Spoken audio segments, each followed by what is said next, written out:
Hey everybody, today I'm working on an Xbox for my client Jose. He said that he got this at a flea market, so it's probably really dirty. As you can see, there's a lot of dust. So we're gonna open it up and take a look.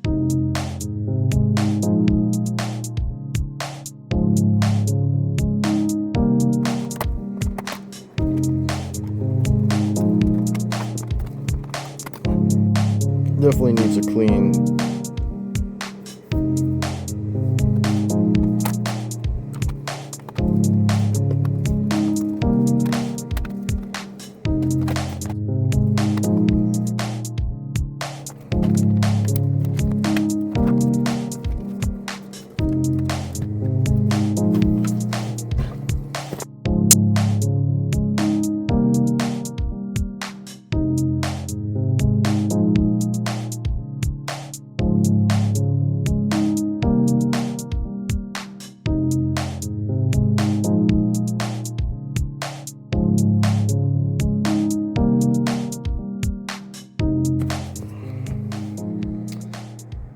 Yeah, we're gonna have to take care of that.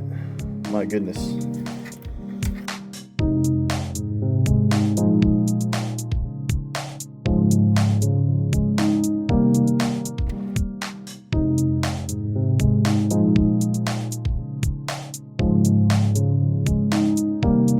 Not the worst I've seen. Just needs a good cleaning.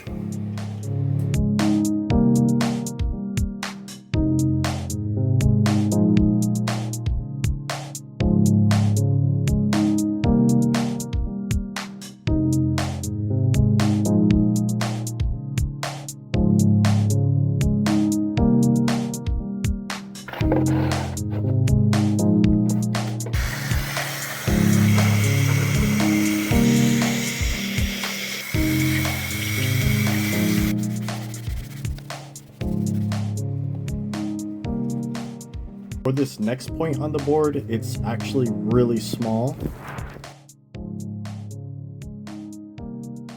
Yeah, so I'm gonna have to use my microscope and basically scrape off a layer of the PCB board to access that data point under there. It's between the R and the 3, so I'll get right to that.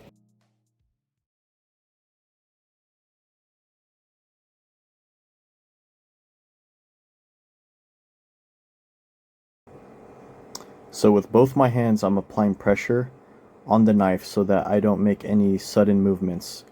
Because right here, there's a trace. You can actually damage the trace and it will no longer, you'll have to do a trace repair. So yeah, you have to be very careful with that.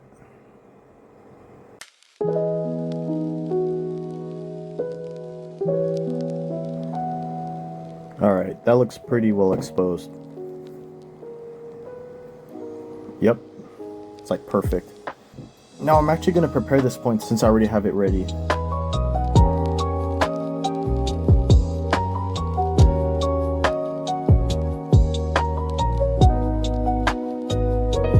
Perfect.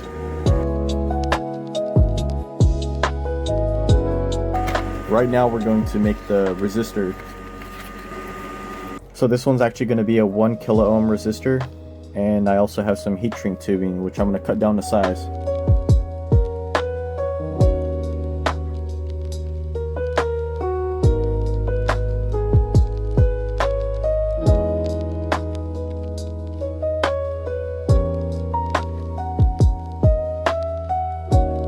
That's pretty much ready. Now I'm going to give it a good cleaning.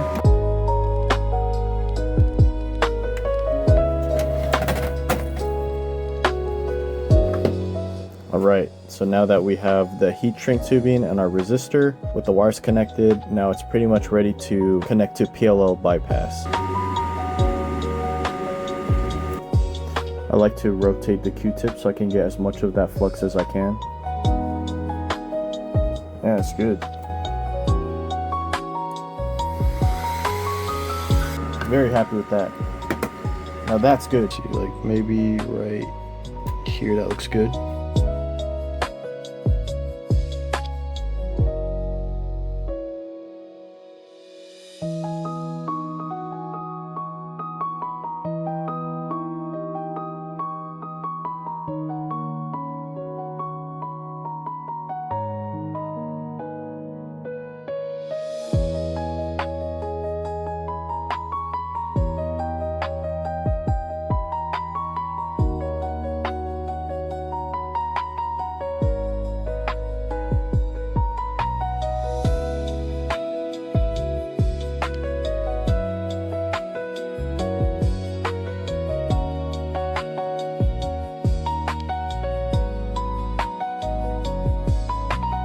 Now what I'm gonna do is tape it down with some Capiton tape. That's what's gonna hold it down and not moving around inside the heat shield. So yeah, I'll get started on that.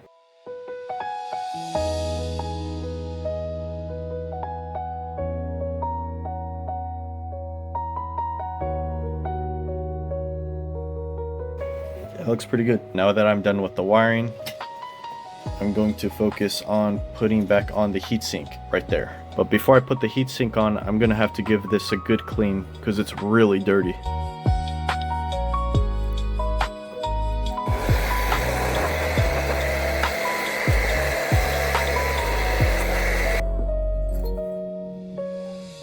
Oh, that looks really clean. Look at that. No more dust. Brand new. I just gotta get this thermal paste off.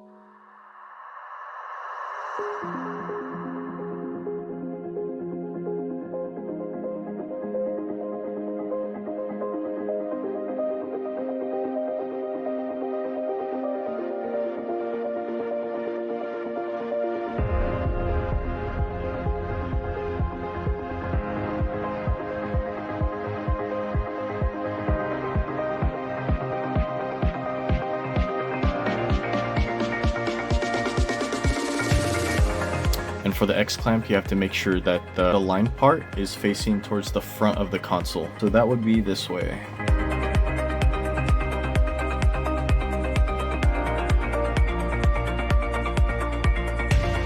Looks good. So now I'm actually going to tackle the NAND points. So right here I have my X flasher, and I'm just going to connect it to all the NAND points.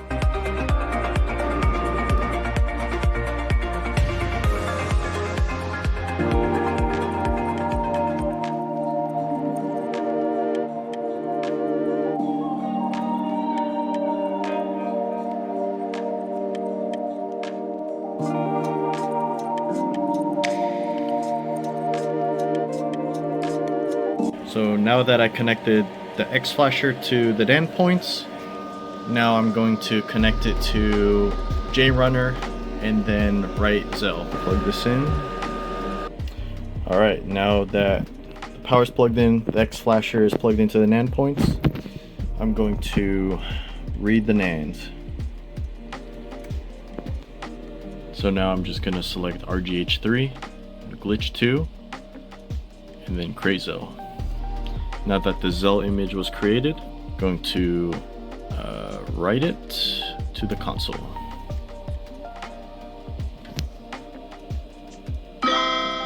Nice, write successful. Now I'm going to turn on the console. Alright. Now I'm going to write that code into Zell.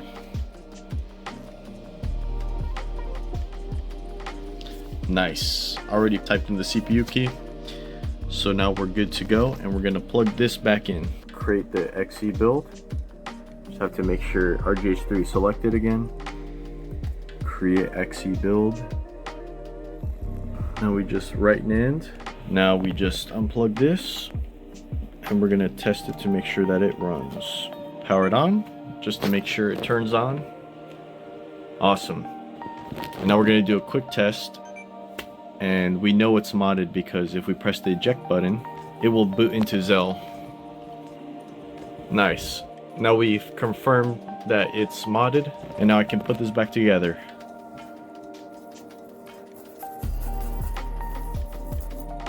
Alright, awesome. So now I'm going to desolder all the NAND points.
also included this controller, which could use a little bit of a clean. So yeah, I'm just gonna break it down and give it a good cleaning. Can't really do much about the scratch marks, but that's okay. I've noticed that this controller is missing the rubber grips on the joysticks, so I'm going to replace them with these brand new ones.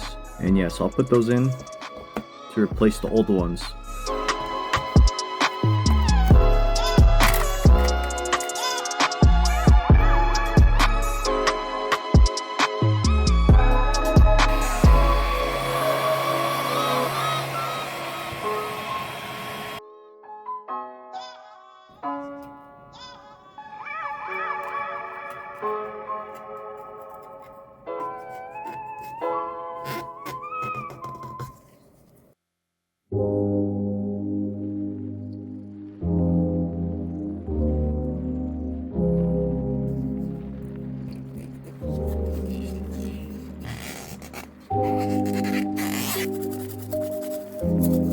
It looks like this controller from the flea market is actually pretty damaged cosmetically. I mean, it's melted. Some of the plastic is melted, and if I sand it, it's just gonna scratch the case, so I might just leave it like that. I mean, other than that, at least it's clean. So yeah, I'm just gonna clean it the best I can.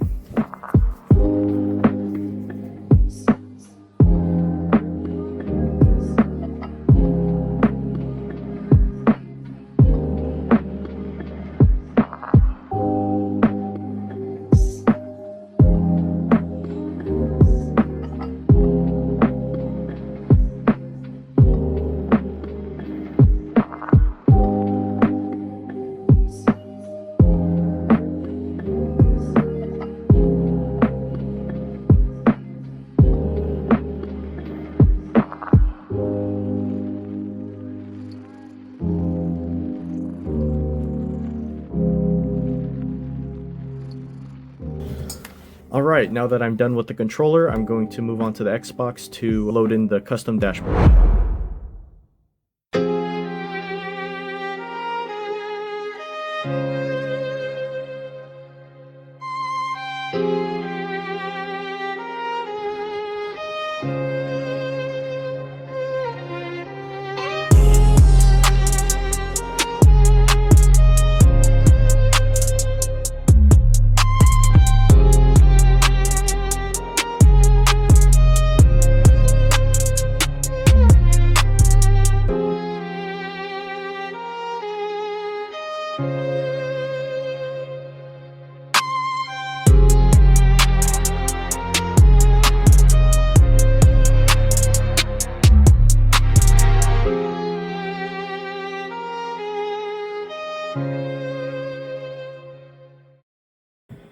Well, that was a satisfying one.